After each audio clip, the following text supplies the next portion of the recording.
I was misled by a childhood full of songs by Jimmy Buffett and Harry Belafonte. I believed that the Caribbean was paradise.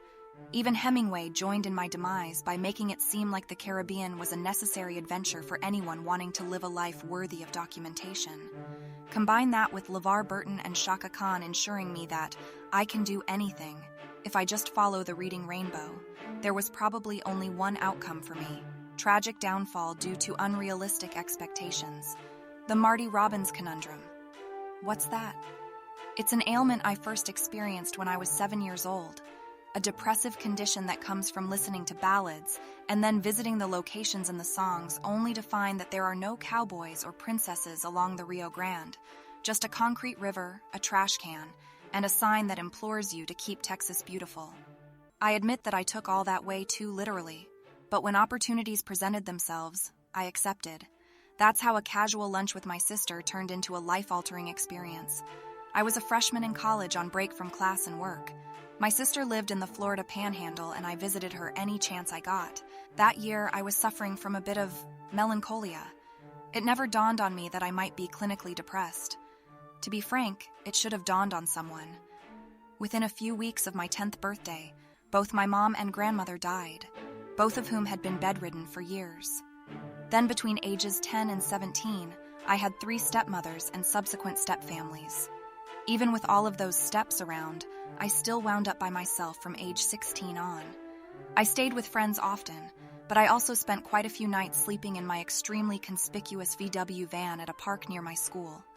In my last year of high school, my aunt and uncle took me in and did everything possible to assure me that I had a home, but the feeling of being in the way never disappeared. I worked for an attorney while I was in high school, and my plan had always been college followed by law school.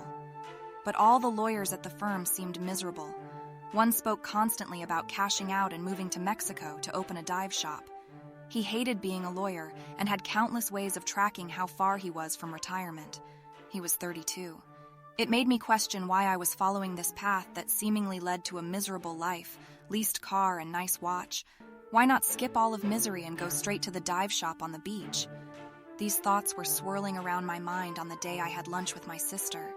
She, who was always much more grounded than I, listened and assured me that what I was experiencing was normal. She'd been the one to push the asset versus liability frame of mind, and the linear route of college, law school, career was the best way to avoid becoming a liability. But knowing me well and trying to cheer me up, she suggested after lunch that I drive down to the wharf to see a ship, a traveling museum that had docked in town for the week. It was raining as I walked down the dock. 2 men were rushing around picking up hats and souvenirs that had been displayed on a folding table. They covered everything with a tarp and huddled beneath the tent, talking. They apologized and said that due to the weather, the ship was closed for tours, but they'd be happy to answer any questions I might have.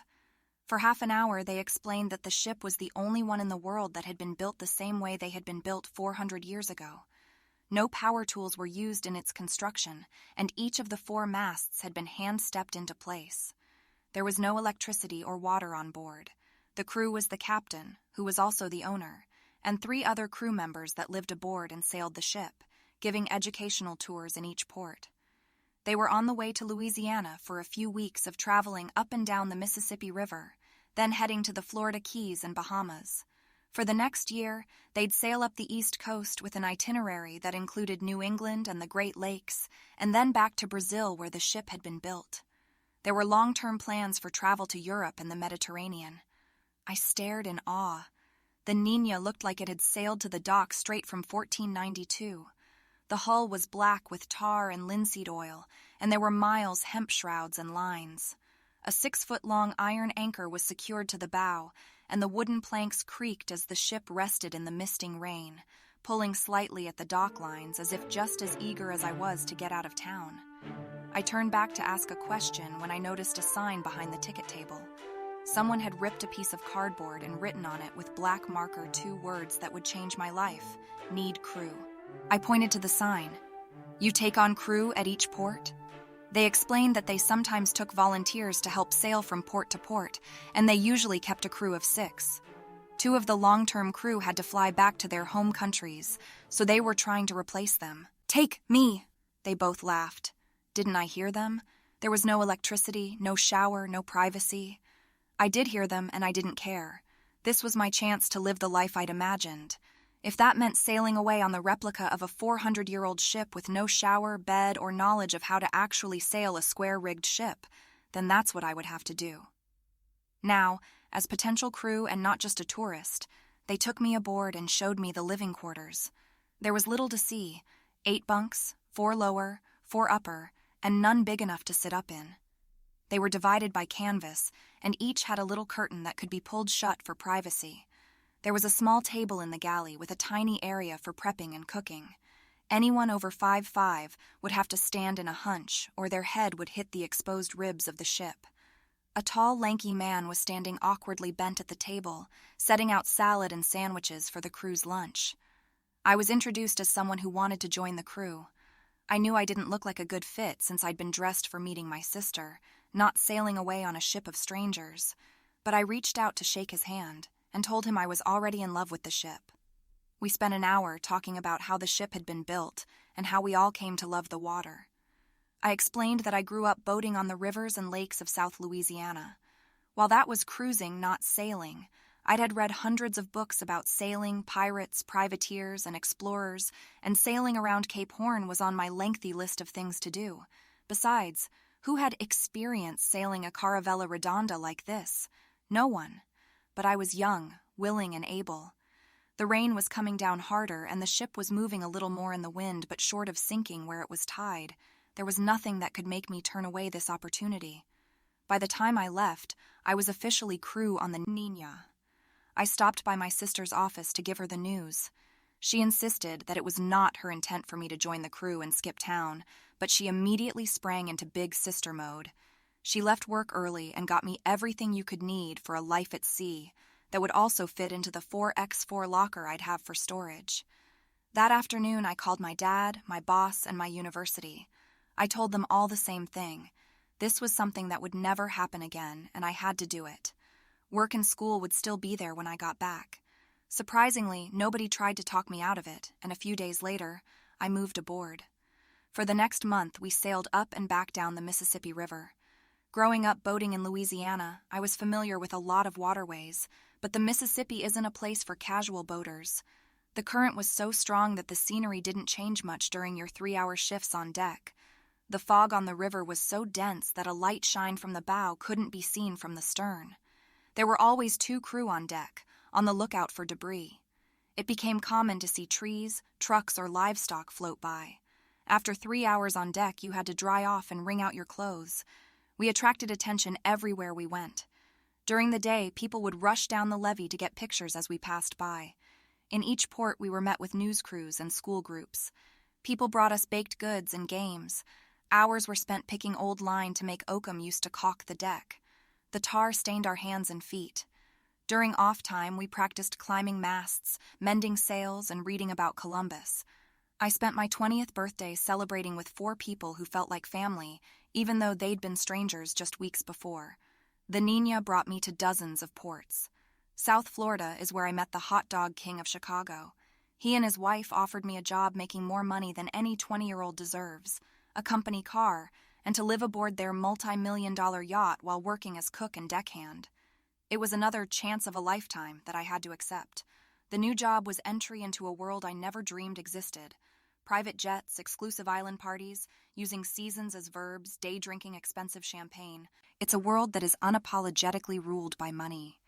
Satisfaction for your wildest desires can be purchased with the nonchalance of grabbing a pack of gum at a gas station. Postcards home highlighted surreal experiences. Diving blue holes in caves I'd seen in James Bond movies, drinking rum in Cuba, and attending grand opening parties at casinos from Vegas to the Bahamas.